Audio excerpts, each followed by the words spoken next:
Yeah, thank you very much.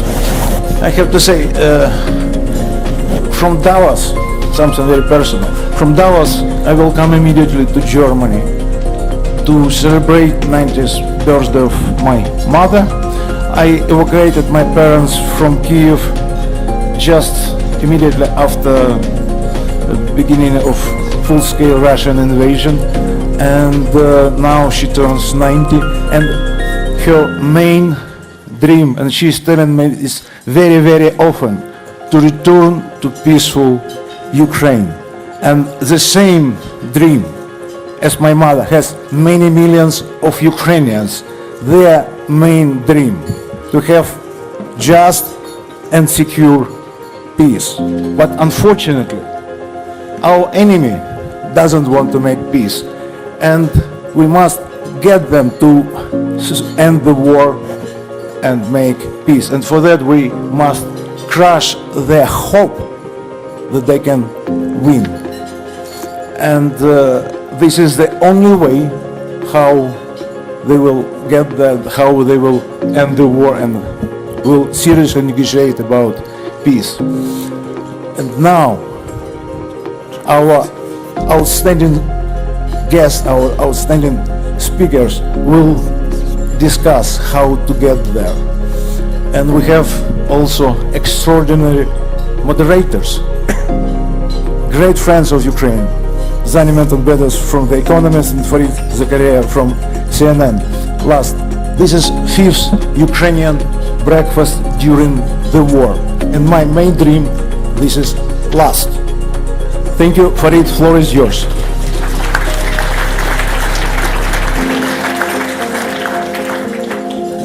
Thank you so much, Victor. It's a huge pleasure to be here and a pleasure to be co-moderating with Zani Menton-Bedos. We decided that, for those of you who've been here for the last few years, I was doing it solo, and we decided we needed an upgrade on both intelligence and looks of the moderators. So Zani provides both a rise in the average IQ, and of course I leave it to you to see what a dramatic improvement in visual appearance.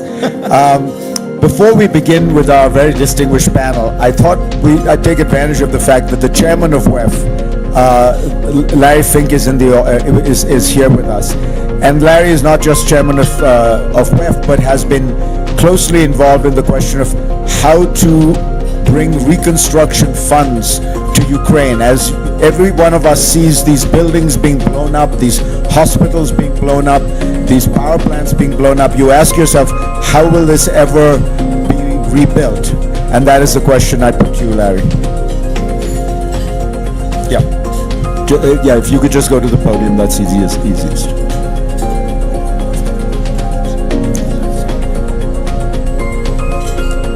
Good morning, everybody. Before I give my prepared remarks, I just wanted to give another ovation for Victor for hosting this event, for enlarging everybody's ideas and focus on what we need to be doing for Ukraine. And Victor, here in Davos, you are the king of helping us understand Ukraine, so thank you.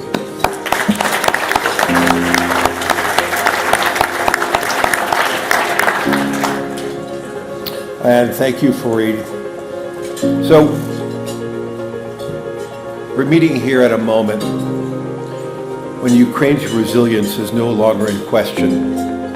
The courage of its people, of its military, of its leadership has truly been evidence for now, for years, amid immense human suffering and loss. The question before us is how the resilience translates into renewal and how the international community will support and assist that renewal. That begins with a credible, a simple in many ways, pathway to lasting peace. From the perspective of long-term investors who we are working with worldwide, who are very interested in coming to help out in Ukraine, security, long-term security, Resolute security is essential. It is the foundation for anything beyond. It is the essential foundation for the reconstruction. Capital has many pathways to go, but capital generally follows opportunity. But opportunity occurs when there's security, predictability, and importantly, and I want to underscore this for Ukraine, the rule of law. Not the other way around. Governments lead on peace and security. The private sector follows once those conditions are in place. This is not just a question of reconstruction. In my conversations with the Ukrainian government, it's a question of economic direction. Ukraine's future will depend on whether it can establish strong governance, absolute transparency, and reform framework needed to attract long-term investments, long-term capital, and integrate more deeply itself into the European and throughout the world's global capital markets. That's why the government leaders gather here today matter so much. The decisions being discussed here in Davos, behind closed doors, before Davos, and after Davos is really important. We need to be bringing together policymakers, investors, business leaders into the same room so that the responsibilities of each and everybody is clear and the efforts are aligned. I think it's a big task. I think it's one of the most unique tasks, but I believe it's really doable. If we could show those foundational issues of peace, security, rule of law, and a direction where the government will be taking Ukraine for all its people, I can stand here and say capital is there, available, willing to be a part of that. And capital seeks returns that are fair and just. And I could tell you in my conversations with sovereign wealth funds, pension funds, insurance companies, they're ready to stand by. They're ready to be here. And I do believe between the public sector foundational issues that the EU and the United States are working towards, the private capital will be there alongside. That is really a remarkable statement. And it is our entire desire to making sure that that capital is put into the ground as soon as possible, that each and every Ukrainian citizen can see the renewal, the rebuild, and they see a pathway for stable and predictable stability and freedom. Thank you, everyone.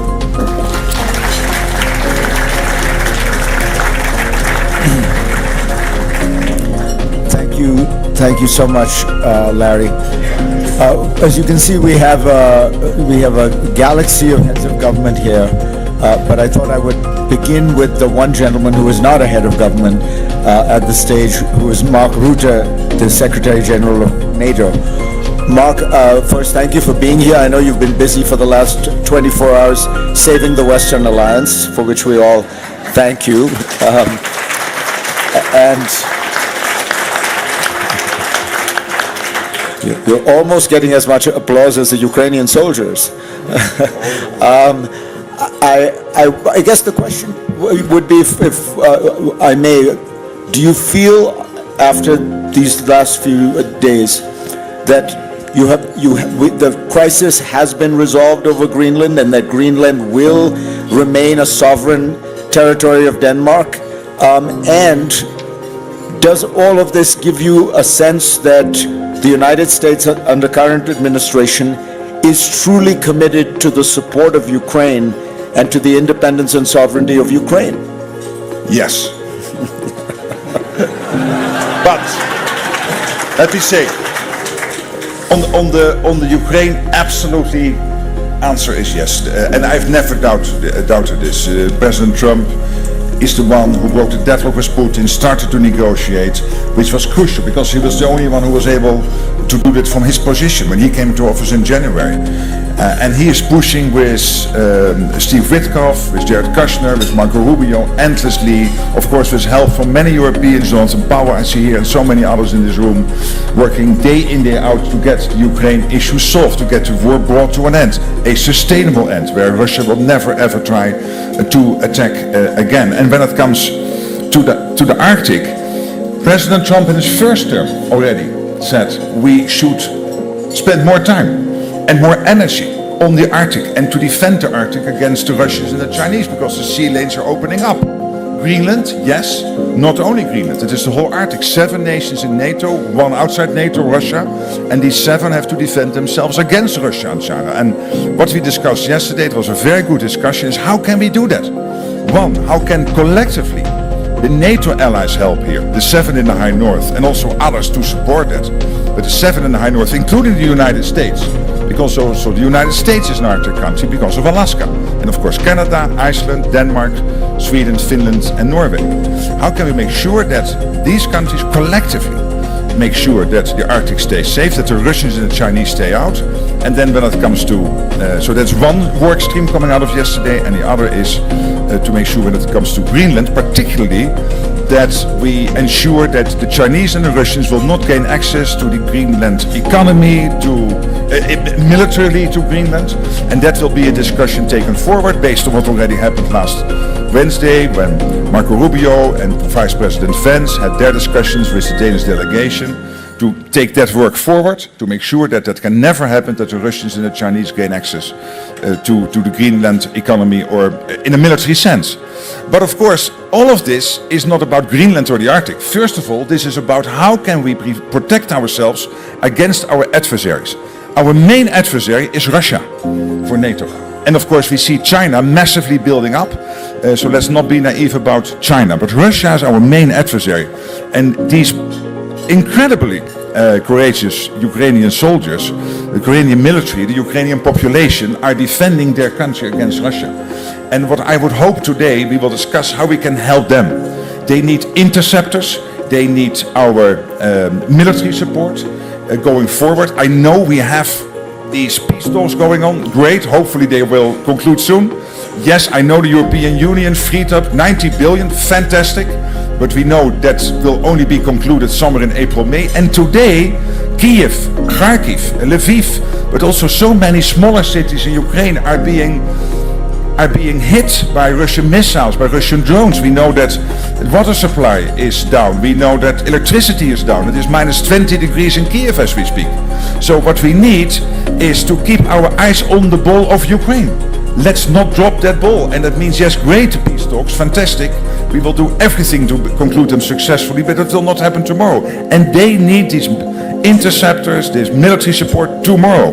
So we have to stay concentrated. So to my European and Canadian friends, we have to do that. And the US is willing to supply as much military stuff Ukraine needs, particularly these interceptors, paid for by Europeans and Canadians. We have to keep going that flow, making sure that it is still there and that we don't lose sight of this main subject, which is fighting the Russians. The Ukrainians are doing it. They need our support. It's also about our collective security. That's what is at stake here.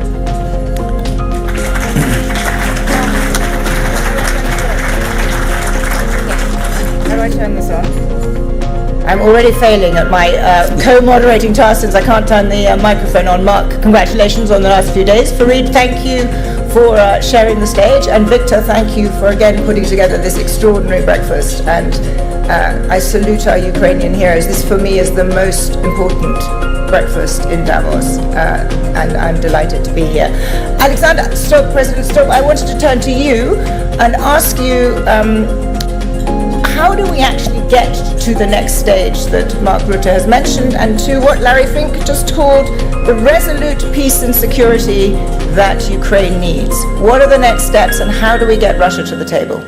Sure. Thanks a lot, Zani, and thanks, Victor, for the invitation, and thank you to all Ukrainian soldiers for what you do for protecting Europe.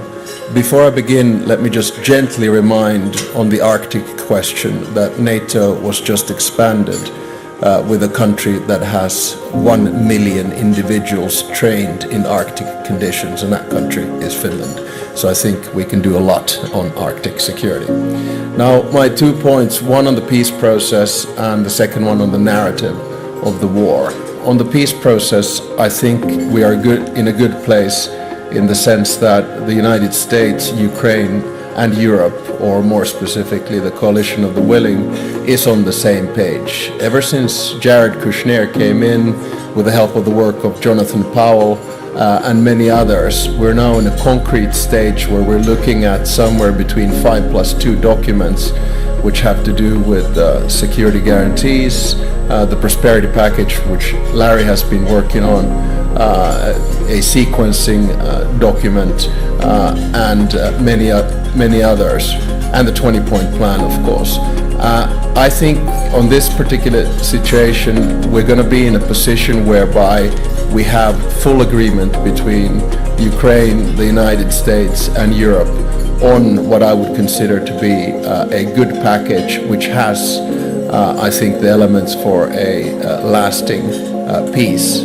But here's where I come to my second point, and that is that I'm not convinced that Russia will approve this. And this is the worry that I have, and that's why I fully agree with Mark that this is not over. Right now what we need to do is to focus on the today and the near future and how we can provide and sustain and help Ukraine. Now, on the narrative of the war, this is something that I'm a little bit baffled, both in the international discourse and perhaps in some of the things that we hear also coming from the United States. Let's make this clear. Putin has failed in every and each one of his strategic aims. Number one, he wanted to take over Ukraine and make it Russian. He failed. He will not take over Ukraine, and Ukraine will become a member of the European Union.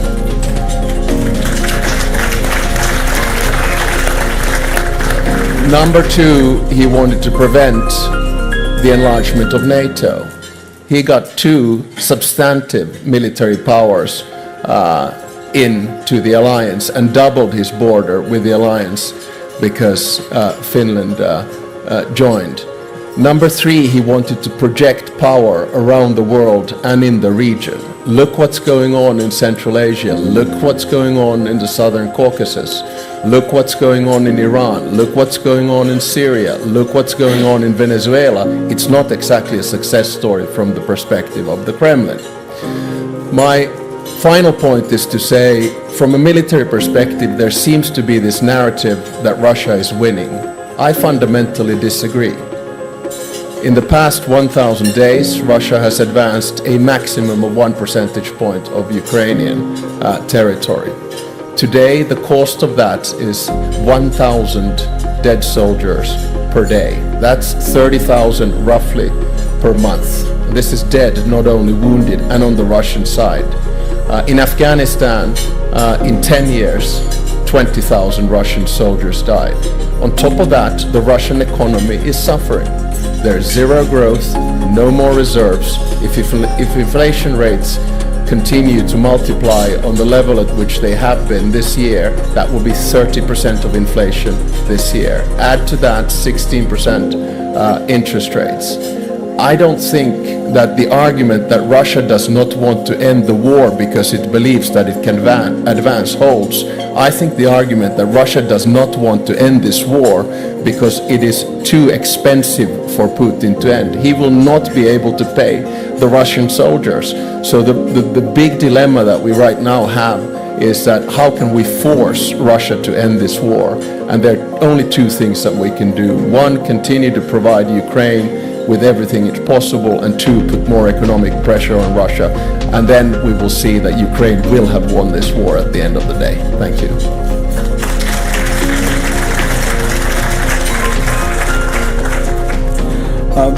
Let me move over to the President of Latvia, who's a old friend of Ukraine, has been at this breakfast many times. There is now talk of fast-tracking Ukraine's membership into the European Union. Usually this process takes a long time. Understandably, there are many conditions, there are many legal, economic reforms that Ukraine has to do, or a country has to do, to become the member of the European Union. How is this going to work with Ukraine? Well, thank you very much. I want to congratulate you for this upgrade, because I feel now like in interrogation room with the bad cop and the good cop asking all the questions. But coming to your question, I do believe, and I very much agree with Alex, that we must work to ensure that Ukraine becomes the European Union member. Having said that, I think that we need also to reckon with three elements. Number one is Ukraine itself, because membership in the European Union is both strategic political, but also it's merits based. And the reform process, fight against corruption, justice reform, also the alignment of many of Ukrainian economies to European standards is going to be an issue. Number two, and I think that's going to be also the moment of truth for all 27 EU member states, when we will have to convince our publics, when we will have to face many interests from agriculture to industry, and then of course it's going to be a very, very tough work, taking also into account what is happening in many of the European countries from the internal political point of view. From point of view of Latvia, we will do our best to get Ukraine as fast in the European Union as possible. And number three, the third element, is I do believe also that when we look at the Ukrainian membership in the European Union, we probably need also to address this from the broader perspective. Normally, we have seen the European Union as political union, as monetary union, as economic union, but if Ukraine enters the European Union, I do believe it's also going to make European defense identity much, much stronger. And this is something where I would say, when we talk about Ukrainian membership, yes, we will have a lot of questions. We'll have questions about quotas when it comes to goods and services. We will be having a lot of discussion about reforms. But when we talk about that, let's keep in mind that Ukraine in EU makes European Union also much stronger from security and defense point of view, with the largest fighting army in Europe, with all what they have done.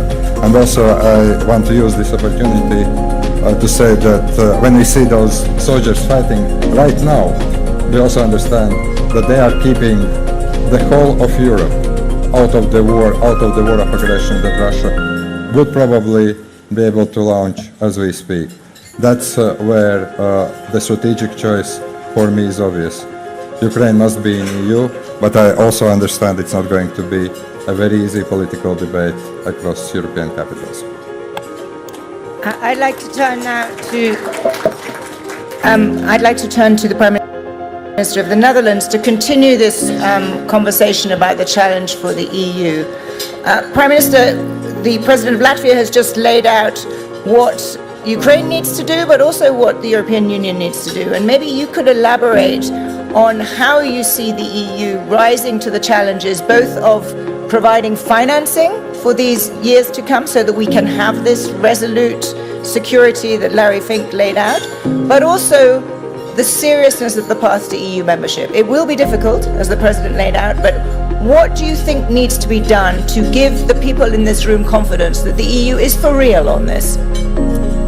Well, yes, I think the last decision the European Council made in December was very important, 90 billion for support for Ukraine for the years 26 and 27.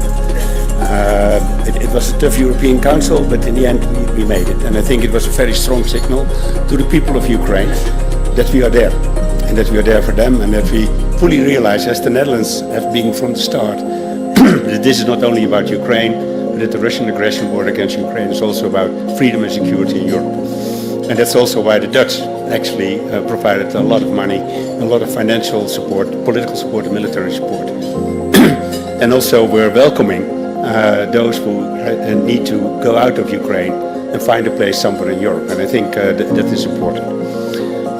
So there can be no question about the support that Europe and the European Union gives to Ukraine. And in relation to the membership, there's no question that the place to be for Ukraine is the European Union. But the pathway to the membership of the European Union, I would probably agree with the President of Latvia. I mean, we have to, it's a balanced process. And the country is currently at war. And it's amazing what the country has been doing in its own governance to step up to the threshold of the European Union. And we should salute that and further support that. And then in the end, there will be a membership of Ukraine for the European Union. Can I just ask one follow-up onto that? When you say in the end, what kind of time frame are we talking about? I think it's very difficult. Because if we look at the way we are dealing with it now, it will take a couple of years. We have to be honest about that. Because we don't want to bring the European Union itself unstabilized when a country comes in too quickly. So we have to find ways to make very clear that the European Union is the end station for Ukraine. It's the home for Ukraine. But at the same time, we have to be very careful, also in regard to our population, but also to the institutions and also for Ukraine itself, that they step up to all the thresholds that are needed to come into the European Union. Ladies and gentlemen, I'm going to take this opportunity to just once again break from the program on stage because we have a very special guest with us. We have President Trump's representative to deal with negotiations on Ukraine and many other matters. One of the most important members of the Trump administration and the point man certainly on the discussion of how to negotiate some kind of settlement, Steve Witkoff.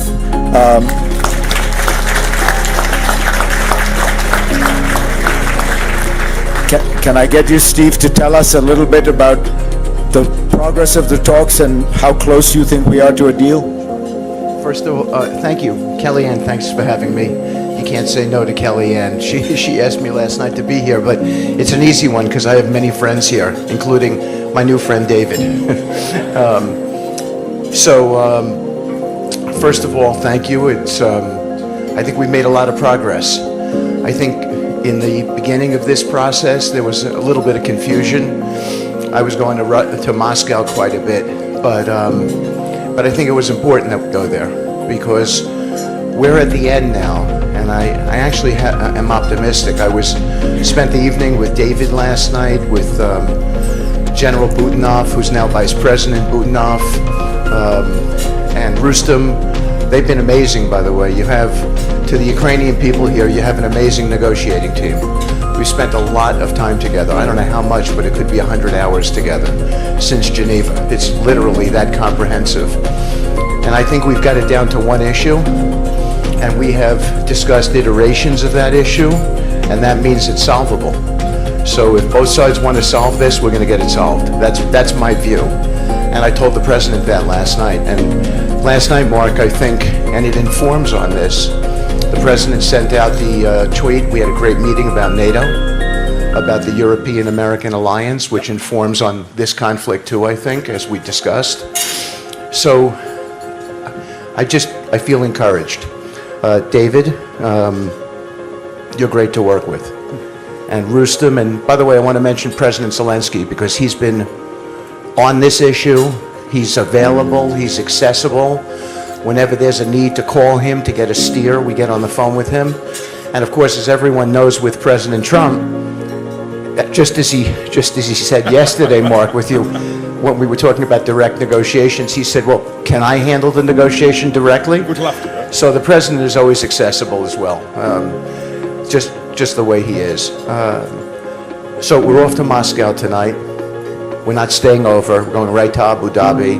That's an important data point because in Abu Dhabi, will be the working groups, military to military, prosperity. Jared and I talk all the time about the importance of prosperity, and of course we have what I would regard as the best-in-class prosperity advisor on the team, and that's Larry Fink. And Larry was good enough to volunteer for the job. I volunteered for the last 11 months, so why shouldn't Larry volunteer? And Jared as well, by the way. He's now a volunteer as well. President Trump is very good at saving money, Davida, okay? He gets us all for free. And you do too now. So, but prosperity is really big. All night long, we spent at dinner last night talking about the upward trajectory for the Ukrainian economy and financial system. Capital markets, the jobs. The president has talked about a tariff-free zone from Ukraine that I think would be game-changing. You'll see industry move into that area in a huge way. Imagine you get to outcompete because you're not paying tariffs and sending goods into the United States. So there's some huge things that we've talked about that the Ukrainian people deserve because they have been so courageous in this fight. And they're under some real difficult conditions today. And I am completely empathetic on behalf of the president and our administration to that. And that's part of why we're going to Moscow, to have that discussion about how we end this thing and how we make it better for your people. So with that, I'll turn it back to the panel, and I'll thank you for allowing me to be here today and make some remarks. And I want you to know that this is the most important endeavor that Jared and I have. We are tasked with doing everything possible to get this solved, and with the president's indomitable spirit and President Zelensky's indomitable spirit, because I'm pretty sure that he feels as President Trump does, this is time to end this. I think we're going to get it done. So thank you. Thank you.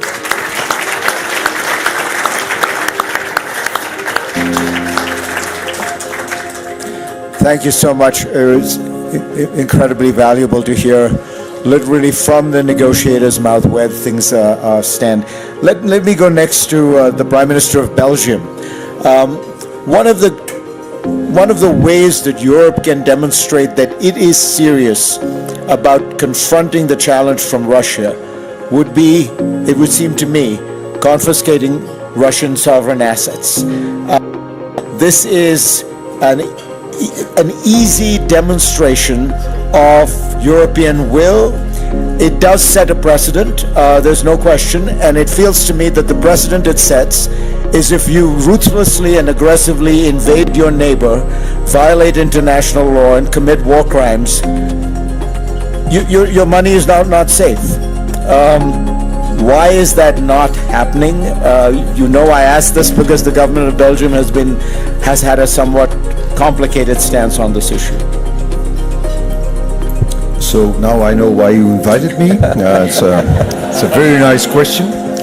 It's of course a very sensitive topic. I think first and foremost I want to say it's Europe's obligation to finance Ukraine, and we did. Europe will never win beauty prizes for the way it takes decisions, but at the end of the day there is a result, 90 billion to finance Ukraine this year and next year. So we got a solution. It went unnoticed, but we also decided that the Russian central bank money, the immobilized assets, not the frozen assets, the immobilized assets, most of which are in Belgium, in the clearinghouse Euroclear, are immobilized for an indefinite period. This is a very important decision, because of course you cannot just take somebody's money. We're not at war with Russia. Europe is not at war with Russia. You cannot simply confiscate money. That is an act of war.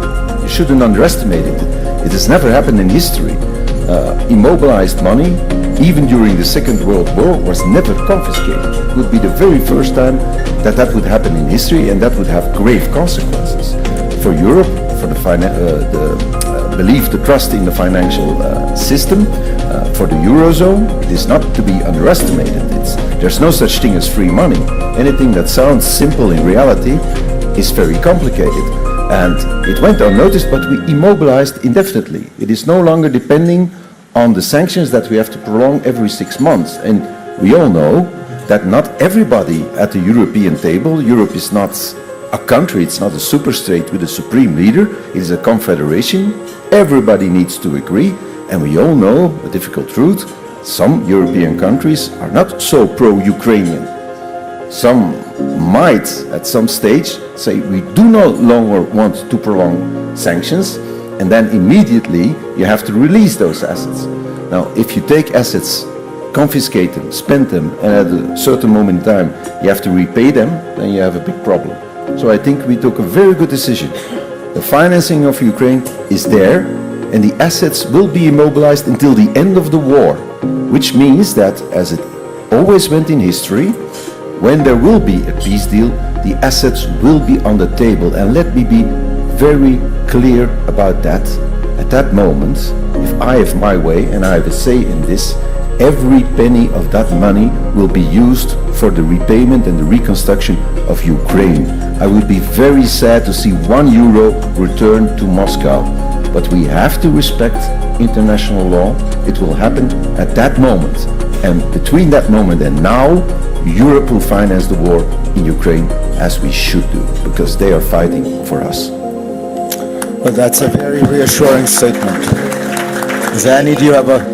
It is a very reassuring statement, but it does, I think your frankness, Prime Minister, in saying not all members of the European Union, you said some are not so pro-Ukraine, and I think it is important to take that realism in the next question, which I'm going to pose to the Prime Minister of Croatia, because I would like to ask you, over the next few years, to get to this goal that you have all committed to, that Ukraine should be part of the European Union, what are you going to do? First of all, how does the EU need to change? And what are you going to do to be credible to everybody in this room that this really is a goal that is imminent and not a goal that is decades hence? Because the European Union does have a history of talking about membership and then taking decades to get there. First of all, thanks to Victor for another invitation for the Ukrainian breakfast, and on behalf of the Croatian government and someone who has been here for years, Croatia certainly belongs to the group of countries which is very clearly pro-Ukrainian in terms of solidarity and support all along, stemming from our own experience, because Croatia, due to the greater Serbian aggression in the beginning of the 90s, had at one point also 27% of its territory occupied. Ukraine today has around 19.5%, and that is the result of the aggression that is actually long now for more than 12 years. When it comes to the European Union stance towards Ukraine, here I would say that there are some of us who have bilateral agreements with Ukraine clearly defining our support towards membership. This is something I signed with President Zelensky before the second aggression in December in 2021. I think that Dick has said something which is very important. The overall situation with Ukraine, in my view, has three elements. One is the peace process, second is the integration, third one towards the European Union, and third one is the reconstruction. Of course, the conditio sine qua non is to stop the Russian aggression against Ukraine, which actually at the moment we don't see stopping, because of the continuous drafting of the new soldiers on the Russian side. Basically, if they lose 1,000 people a day, there are 1,000 new conscripts coming and being prepared for the Ukrainian front. Unfortunately, everything that Alex has said in respect to the effects of the restrictive measures and sanctions and the weakening of the Russian economy and the inflationary pressures and everything that is supposed to have an effect has not translated into a political change in Russia. This is the key problem. And I think Ukraine is, of course, aware, all of us who are there aware. In other circumstances, maybe you would have had a grassroots movement, civil society, media, independent institutions, opposition. Over there, we don't see it. Unfortunately, we are observing very closely, but we don't see it, and we do not really see that this will change. This is important. So on the EU side, there is one element which all our Ukrainian friends should be aware. The approach to the enlargement so far was based on the so-called merit-based approach of every country that aspires to be a member, which means that the criteria process, when the process is fulfilled, everybody agrees with the Commission's assessment in the Council, and then the process can be completed. What we see now are the signals of the different approach, and that approach is geopolitical. And that is, in my view, the only real chance that speedier integration of Ukraine to the European Union will happen. But it will not happen without two critical debates. The famous fourth Copenhagen criteria, the Copenhagen of 1993, which is the so-called absorption capacity of the European Union.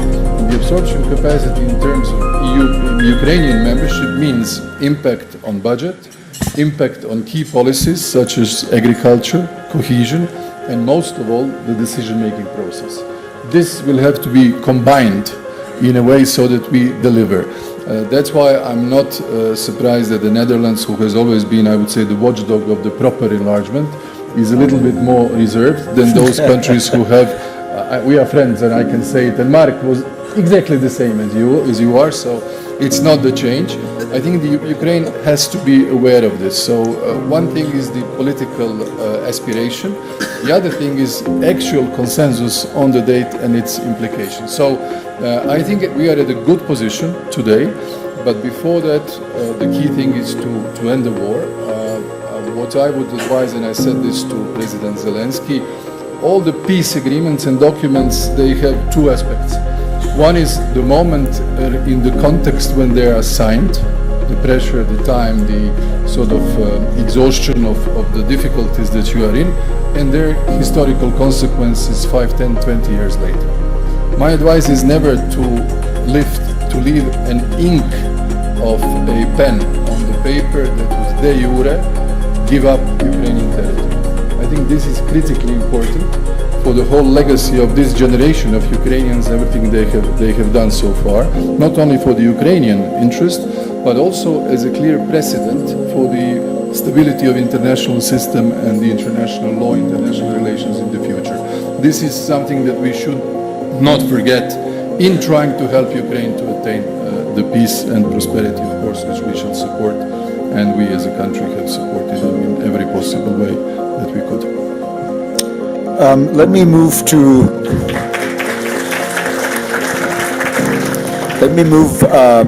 a Ukrainian friend, the Deputy Prime Minister of Ukraine, Taras Kachka. One of the challenges that Ukraine faces in meeting these conditions for Europe is the perception that Ukraine still remains a very, to be honest, bureaucratic and corrupt country. In fact, there has been a recent corruption scandal that engulfed Ukraine, required the resignation of key members of the government. What do you think Ukraine can do that will assure Europe and the international community that it is actually engaging in the kind of deep structural reforms, almost a reconstruction of its government, that would be required to genuinely qualify for European Union membership?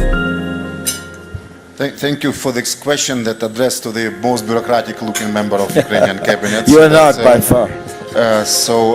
I think that first you see that how the project of bringing prosperity to Ukraine is complex, since we need 7+ speakers to explain all dimensions.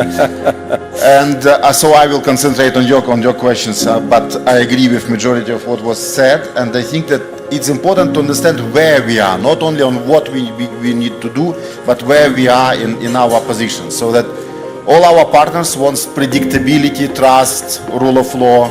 We also want predictability in security guarantee, in financial support, and predictability in accession to the EU. So we need to agree that we are in consent with merit-based approach to EU accession, but we want your commitment to accept us by certain date, so that it will not happen somewhere in uncertainty. And if we are talking about complex figures, we need to find a solution how to bring Ukraine to the EU and provide free tariffs for certain territories to export to the United States, however complex it is in EU trade law.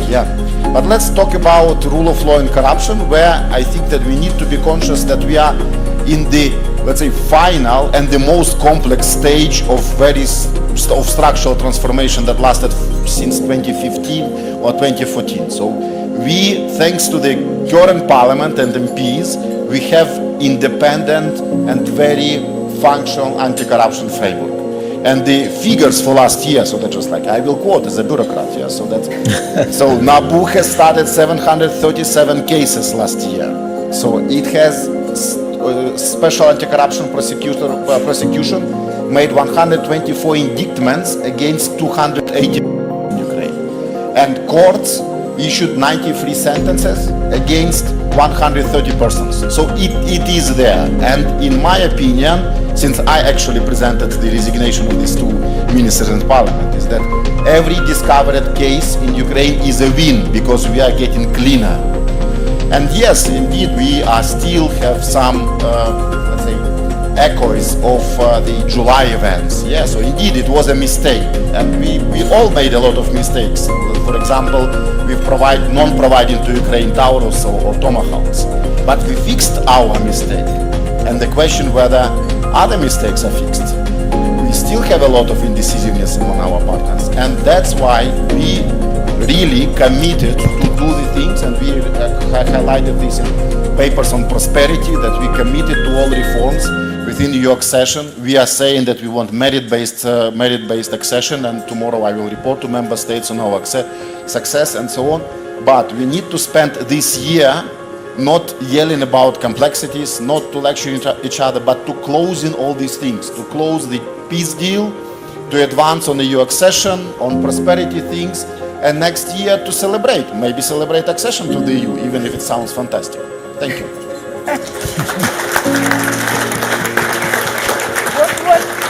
What a wonderful note of optimism, and I'm delighted to hear this level of detailed commitment from you and these warm words of encouragement from the Prime Ministers of the European Union. But I'd like to turn now to a contribution from the floor from Jonathan Powell, my fellow countryman and National Security Advisor to the United Kingdom. You heard those wonderful words from Steve Witkoff earlier about how well the negotiations were going, and that you were going to Moscow. And I'd like to ask you, Jonathan, as a man who's got tremendous experience in reaching successful negotiations too, what do you think needs to be done to get President Putin to agree? Thanks, Annie, and thank you very much, Victor, for arranging this breakfast. I had the pleasure of meeting these soldiers from Ukraine yesterday, and I would pay tribute not just to their heroism, but also to the suffering that some of them have been through as prisoners of war, and the brutal treatment they've had from the Russians in those circumstances. It's perfectly clear this war won't end with a victory on either side. Russia is not going to be able to defeat Ukraine, thanks to the bravery of these soldiers. Ukraine will not be able to reclaim its territory by physical force, so there have to be negotiations. And President Trump is quite right to push these negotiations, to use his power to make them succeed. And we have made a lot of progress on our side. Steve and Jared, together with Ukrainian negotiators and Europeans, have agreed a whole range of things, from security guarantees, prosperity, which Larry Fink is working on. But what we haven't seen is any evidence from President Putin that he is prepared to compromise, that he is prepared to negotiate, he's prepared to compromise and actually make peace. I think the only thing, having watched President Putin for 25 years, is that he's very indecisive. He finds it very hard to reach a decision. He's a judo player, he keeps his options open. So I think what we have to do is apply pressure to President Putin, financial pressure, military pressure, and have a deadline where he has to make a decision. I think that's the only thing that will make this work. And now he's become a member of the Board of Peace. I hope he can actually live up to his new role and deliver that peace by engaging seriously. The only other thing I would say is that, having worked on a very large number of both successful and failed peace processes, is they always take a lot longer than you expect. That's one rule for all of them. So I think we should be patient. This won't be solved tomorrow. It's important to push, as Steve is doing, but it doesn't happen immediately. We have to remain committed to it, and most of all, we have to find a way of Putin seriously engaging. And no doubt Steve, given his remarkable abilities, will achieve that tomorrow in Moscow before going on to the Emirates. Thanks.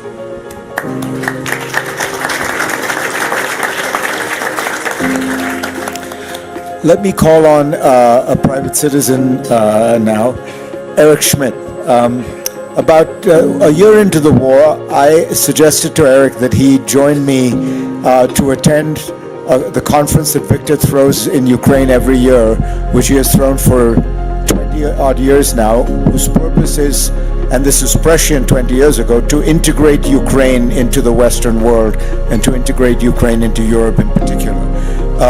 Eric was delighted to come and became an ardent supporter of Ukraine, but beyond that also found that Ukraine was in some ways the most innovative country in the world in a very critical way.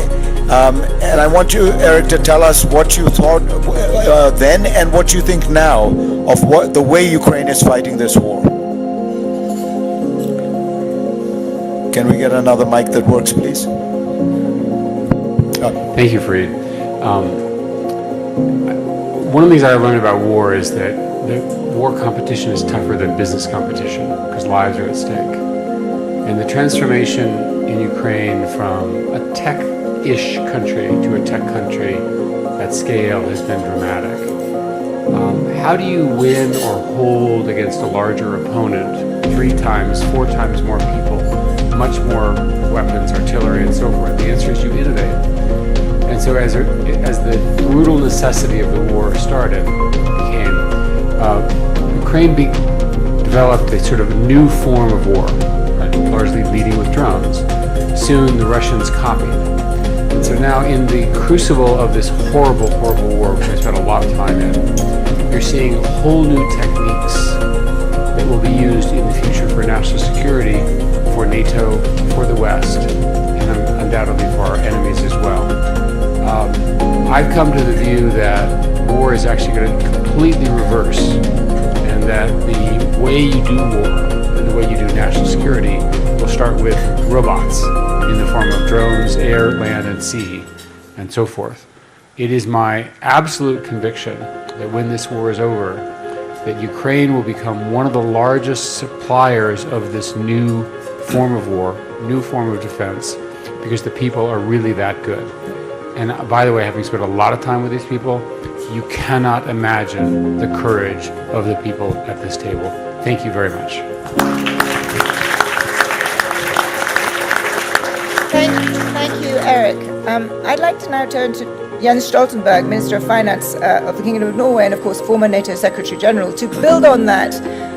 Jens, you have extraordinary experience both of understanding the military side of things and now the financial constraints involved. And I wondered if you could elaborate on what for you resolute security for Ukraine implies. What are the nature of the guarantees and the implementation thereof that would actually provide the security that is needed?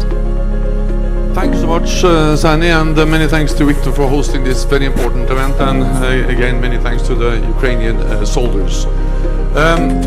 Well, I think what it holds is that we need to not only agree among ourselves on the platform for peace in Ukraine, but we need to do something which is more difficult, and that is to find a way to agree with President Putin. And I met President Putin for the first time in year 2000. He was a newly elected president of Russia. I was a newly elected Prime Minister of Norway, and over the following years I actually worked with him on many different issues. We were even able to make big agreements on, for instance, a delimitation line in the Barents Sea. So the big question is whether we are able to make an agreement with Putin now on peace in Ukraine. And I don't think we can change Putin's mind. His aim, his ambition is to control Ukraine, there's no doubt about that. But I think we can change Putin's calculus, that if the price he has to pay for controlling Ukraine is too high, then he will be forced to sit down and negotiate something which is acceptable for Ukraine. And the only way to get there is to provide military support to Ukraine. That's the only way, because the cost has to be so high that he accepts to sit down and respect Ukraine as a sovereign independent nation. Therefore, I welcome what NATO and NATO allies do. NATO is playing a more important role in coordinating support, thanks to Mark. But I also, of course, know that the only way NATO can, and NATO allies and Western countries can provide support to Ukraine is that individual allies provide that support to Ukraine. And I moved from my position in Brussels to a job I had 30 years ago, being Minister of Finance in Norway. Most people move forward, I will move backwards. But I'm proud that the first decision I was part of, the first bill I put forward to the Parliament, was to triple Norway's financial support to Ukraine. Meaning that we now provide $8.5 billion yearly, last year and this year. We are less than 6 million people, but we need to step up. More support to Ukraine is the only way to facilitate a negotiated solution and to end the war. And that's why this is so important. Thank you. Thanks.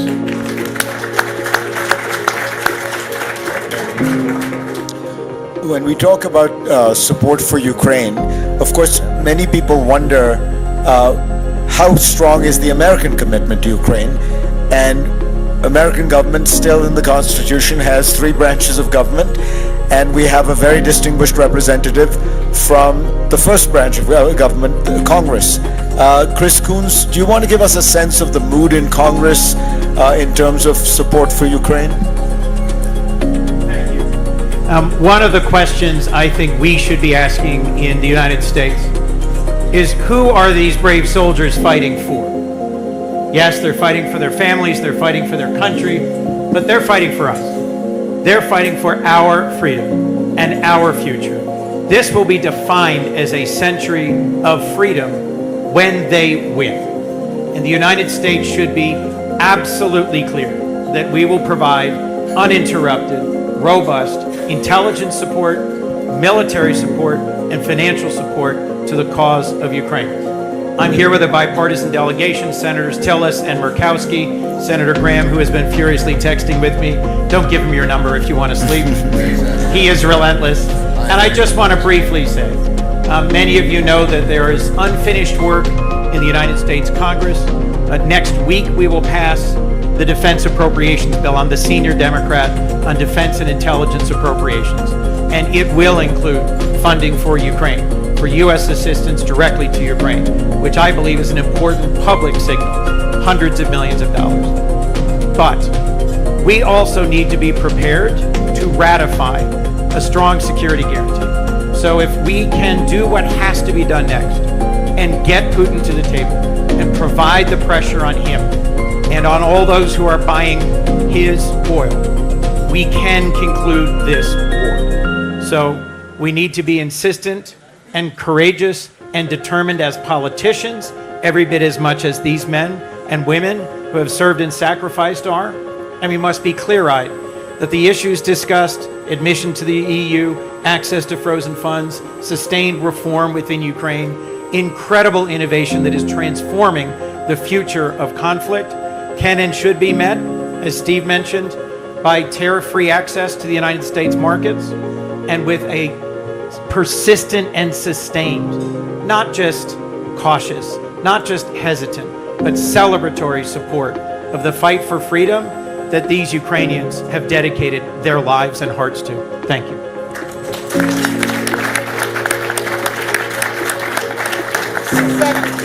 Thank you. I am struck by how wonderfully upbeat our conversation has been this morning. And I'd like now to turn to the Deputy Prime Minister and Minister of Foreign Affairs of Poland, Radek Sikorski, a man who is has been a powerful voice and a powerful supporter and indeed proponent of the debate around Ukraine for many years actually, and you've been very far-sighted in seeing the dangers of President Putin and the risks. I'd like to ask you for your sort of sober assessment, not just celebrating the progress that has been made, but what worries you most? Thank you, Zani. In addition to saluting the soldiers, I'd like to salute the ordinary Ukrainians who are going through hell right now.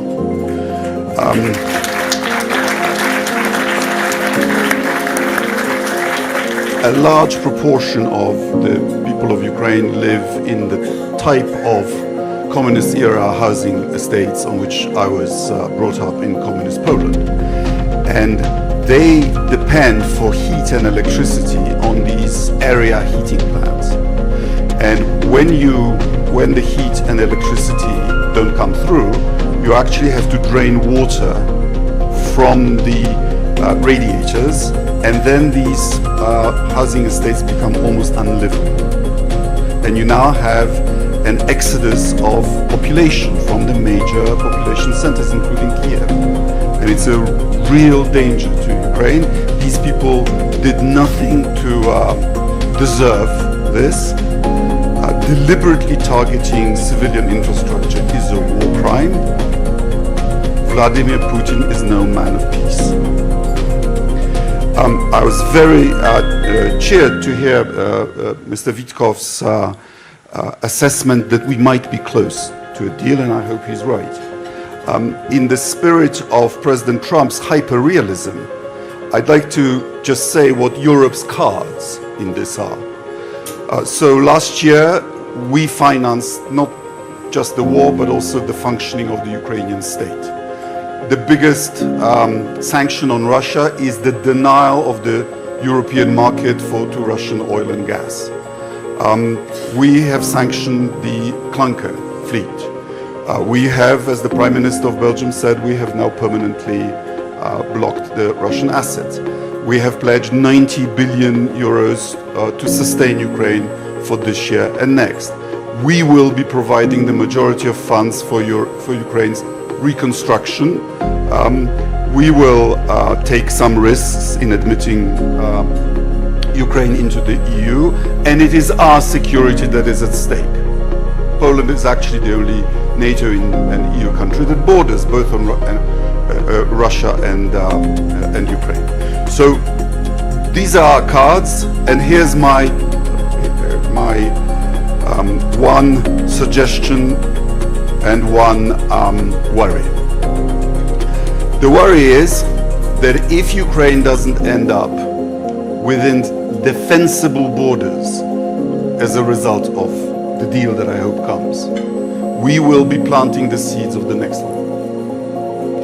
And my final suggestion is that to get to a fair deal, you have to put pressure not on the victim of aggression, but on the aggressor. Thank you very much.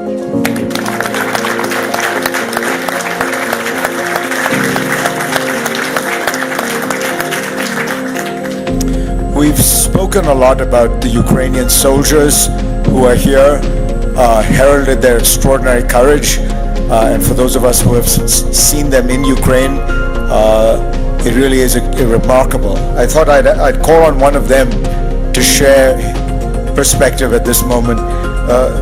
Yuri Filatov has a job that 3 or 4 years ago didn't exist in any army in the world. He is the unmanned aerial vehicle commander of the 3rd Army Corps. Yuri.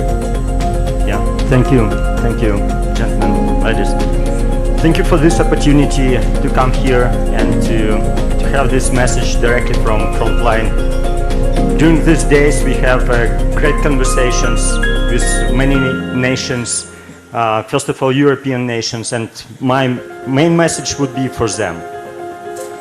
You know, this kind of conversation we have right now is remind me where our conversation during December 2021, probably January 2022, in Ukraine with our friends.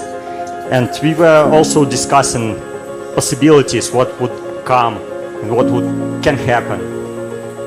Right now we are in a state that international law is not working anymore. And we as Ukrainians know that for a long time. Let's shortly remind how we get here. Ukraine has given 3rd largest nuclear arsenal giveaway for international guarantees. We gave up our missiles to Russia. Actually, they flew later to us again. And then was 2014 and Crimea. And we suppose that, okay, we have guarantees, we have international law. But no, it was not that time. It was inconvenient topic. And we decided to close eyes for this incident. And actually, this is what we see right now is a chain of events that are linked all together. When international law doesn't work, then strength becomes the only thing that accountable.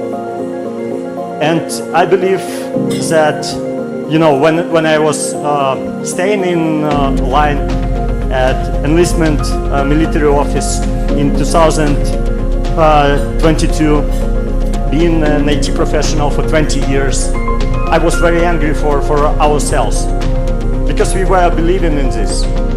And that was not there, in fact.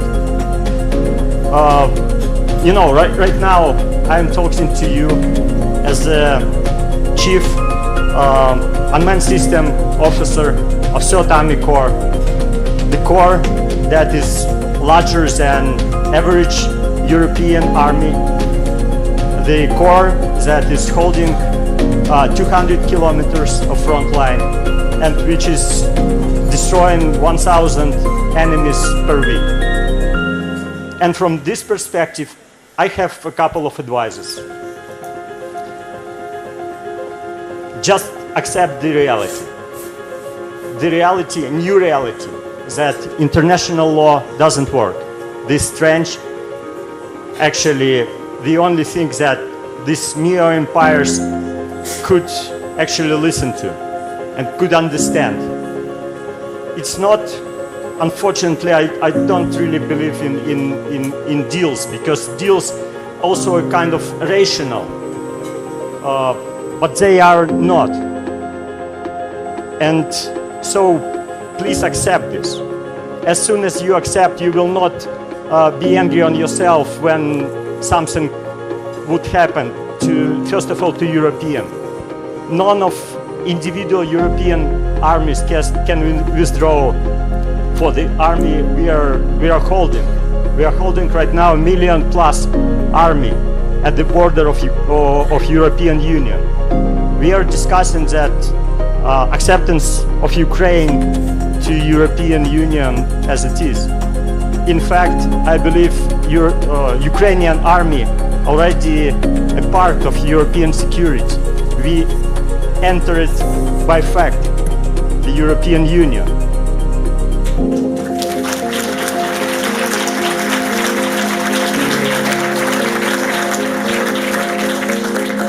Thank you. So please be united. United Europe should unite all together, and be strong, because only that matters for Putin's new empire. Thank you.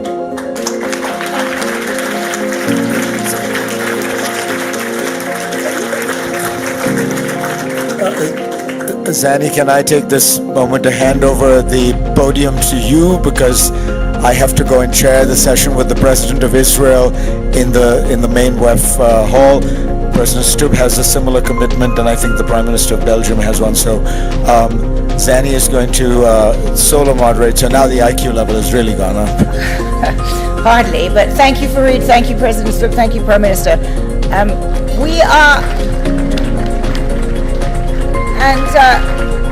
Thank you, Yuri Filatov, for that very powerful intervention, and indeed extremely powerful point. Ukraine is already protecting European security. I think that is something absolutely essential for us to know.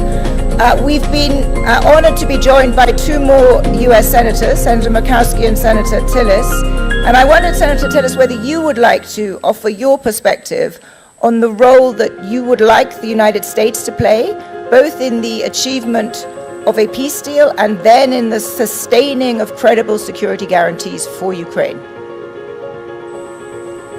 Thank you. Good morning. I'm Tom Tillis, Senator from North Carolina. Some of you may not know about North Carolina, but one of the reasons, and actually if I speak about the military service members here, if I shed a tear, it's a tear of gratitude. But we're the home of the Global Response Force. When the President has an emergency somewhere around the world, it's the 82nd Airborne from Fort Bragg that leave and literally can take a city and deploy it anywhere in the world within 96 hours. Down the road from there, we were the home to half of the Marine Corps at Camp Lejeune. I can tell you, gentlemen and ladies of the Ukrainian Army, we are in awe of your courage and what you've done on the battlefield. Will you please stand and let all of us give you a warm round of applause? Please stand.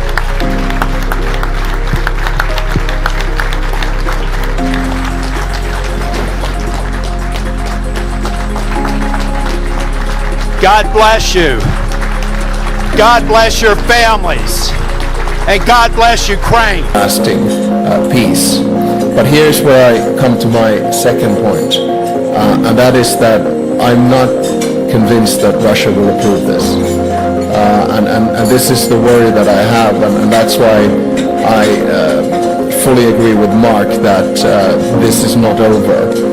Right now what we need to do is to focus on the today and the near future and how we can provide and sustain and help Ukraine. Now, on the narrative of the war, this is something that I'm a little bit baffled, both in the international discourse and perhaps in some of the things that we hear also coming from the United States. Let's make this clear. Putin has failed in every and each one of his strategic aims. Number one, he wanted to take over Ukraine and make it Russian. He failed. He will not take over Ukraine, and Ukraine will become a member of the European Union.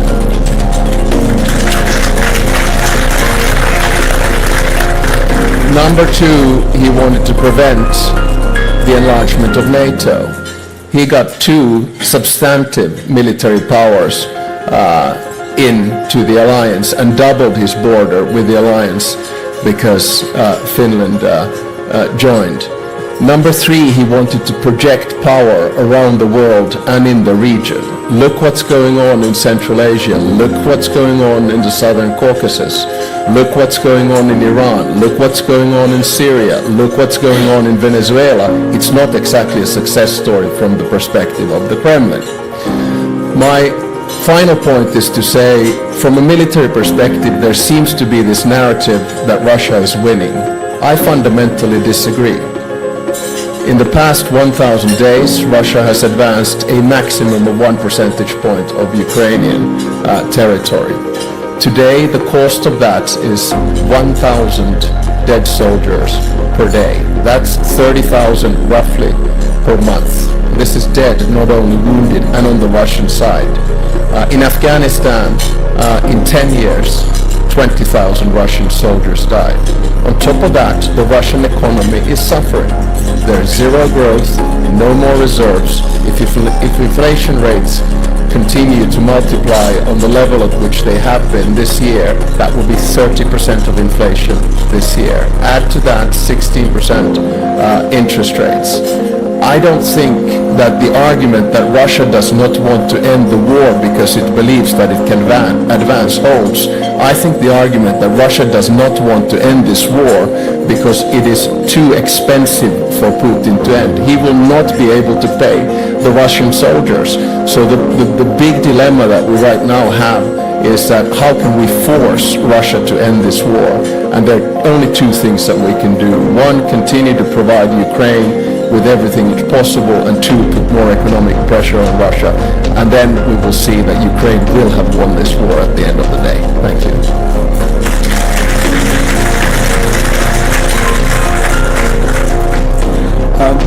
Let me move over to the president of Latvia, who's an old friend of Ukraine, has been at this breakfast many times. There is now talk of fast-tracking Ukraine's membership into the European Union. Usually this process takes a long time. Understandably, there are many conditions, there are many legal, economic reforms that Ukraine has to do, or a country has to do, to become a member of the European Union. How is this going to work with Ukraine? Thank you very much. I want to congratulate you for this upgrade, because I feel now like in interrogation room with the bad cop and the good cop asking all the questions. But Coming to your question, I do believe, and I very much agree with Alex, that we must work to ensure that Ukraine becomes the European Union member. Having said that, I think that we need also to reckon with three elements. Number one is Ukraine itself, because membership in the European Union is both strategic political, but also it's merits based. And the reform process, fight against corruption, justice reform, also the alignment of many of Ukrainian economies to European standards is going to be an issue. Number two, and I think that's going to be also the moment of truth for all 27 EU member states, when we will have to convince our publics, when we will have to face many interests from agriculture to industry, and then of course it's going to be a very, very tough work, taking also into account what is happening in many of the European countries from the internal political point of view. From point of view of Latvia, we will do our best to get Ukraine as fast in the European Union as possible. And number three, the third element is, I do believe also that when we look at the Ukrainian membership in the European Union, we probably need also to address this from the broader perspective. Normally, we have seen the European Union as political union, as monetary union, as economic union, but if Ukraine enters the European Union, I do believe it's also going to make European defense identity much, much stronger. And this is something where I would say, when we talk about Ukrainian membership, yes, we will have a lot of questions. We'll have questions about quotas when it comes to goods and services. We will be having a lot of discussion about reforms. But when we talk about that, let's keep in mind that Ukrainian EU makes European Union also much stronger from security and defense point of view. It is the largest fighting army in Europe, with all that they have done. And also I want to use this opportunity to say that when we see those soldiers fighting right now, we also understand that they are keeping the whole of Europe out of the war of aggression that Russia would probably be able to launch as we speak. That's where the strategic choice for me is obvious. Ukraine must be in EU, but I also understand it's not going to be a very easy political debate across European capitals. I'd like to turn now to the Prime Minister of the Netherlands to continue this conversation about the challenge for the EU. Prime Minister, the President of Latvia has just laid out what Ukraine needs to do, but also what the European Union needs to do. And maybe you could elaborate on how you see the EU rising to the challenges, both of providing financing for these years to come so that we can have this resolute security that Larry Fink laid out, but also the seriousness of the path to EU membership. It will be difficult, as the President laid out, but what do you think needs to be done to give the people in this room confidence that the EU is for real on this? Well, yes, I think the last decision the European Council made in December was very important, 90 billion for support for Ukraine for years 26 and 27. It was a tough European Council, but in the end we made it. And I think it was a very strong signal to the people of Ukraine that we are there, and that we are there for them, and that we fully realize, as the Netherlands have been from the start, that this is not only about Ukraine, but that the Russian aggression war against Ukraine is also about freedom and security in Europe. And that's also why the Dutch actually provided a lot of money, a lot of financial support, political support, and military support. And also we're welcoming those who need to go out of Ukraine and find a place somewhere in Europe. And I think that is important. So there can be no question about the support that Europe and the European Union gives to Ukraine. And in relation to the membership, there is no question that the place to be for Ukraine is European Union. But the pathway to the membership of the European Union, I would probably agree with the President of Latvia. I mean, we have to, it's a balanced process. And the country is currently at war. And it's amazing what the country has been doing in its own governance to step up to the threshold of the European Union. And we should salute that and further support that. And then, in the end, there will be a membership of Ukraine for the European Union. Can I just ask one follow-up onto that? When you say in the end, what kind of time frame are we talking about? I think it's very difficult. Because if we look at the way we are dealing with it now, it will take a couple of years. We have to be honest about it. Because we don't want to bring the European Union itself unstabilized when a country comes in too quickly. So we have to find ways to make very clear that the European Union is the end station for Ukraine. It's the home for Ukraine. But at the same time, we have to be very careful, also in regard to our population, but also to the institutions, and also for Ukraine itself, that they step up to all the thresholds that are needed to come into the European Union. Ladies and gentlemen, I'm going to take this opportunity to just once again break from the program on stage because we have a very special guest with us. We have President Trump's representative to deal with negotiations on Ukraine and many other matters. One of the most important members of the Trump administration and the point man certainly on the discussion of how to negotiate some kind of settlement, Steve Witkoff.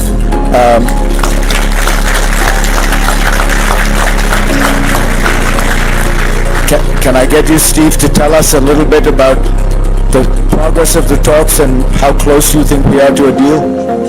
First of all, thank you. Kellyanne, thanks for having me. You can't say no to Kellyanne. She asked me last night to be here, but it's an easy one because I have many friends here, including my new friend David. First of all, thank you. I think we made a lot of progress. I think in the beginning of this process, there was a little bit of confusion. I was going to Moscow quite a bit, but I think it was important that we go there because we're at the end now, and I actually am optimistic. I spent the evening with David last night, with General Budanov, who's now Vice President Budanov, and Rustem. They've been amazing, by the way. You have, to the Ukrainian people here, you have an amazing negotiating team. We spent a lot of time together. I don't know how much, but it could be 100 hours together since Geneva. It's literally that comprehensive. And I think we've got it down to one issue, and we have discussed iterations of that issue, and that means it's solvable. So if both sides want to solve this, we're going to get it solved. That's my view. And I told the President that last night. And last night, Mark, I think, and it informs on this, the President sent out the tweet. We had a great meeting about NATO, about the European-American alliance, which informs on this conflict too, I think, as we discussed. So I feel encouraged. David, you're great to work with. And Rustem, and by the way, I want to mention President Zelensky because he's been on this issue. He's available, he's accessible. Whenever there's a need to call him to get a steer, we get on the phone with him. And of course, as everyone knows with President Trump, just as he said yesterday, Mark, with you, when we were talking about direct negotiations, he said, well, can I handle the negotiation directly? Would love to. So the President is always accessible as well, just the way he is. So we're off to Moscow tonight. We're not staying over. We're going right to Abu Dhabi. That's an important data point because in Abu Dhabi will be the working groups, military to military, prosperity. Jared and I talk all the time about the importance of prosperity, and of course we have what I would regard as the best-in-class prosperity advisor on the team, and that's Larry Fick. And Larry was good enough to volunteer for the job. I volunteered for the last 11 months, so why shouldn't Larry volunteer? And Jared as well, by the way. He's now a volunteer as well. President Trump is very good at saving money, David, okay? He gets us all for free. And you do too now. So, but prosperity is really big. All night long, we spent at dinner last night talking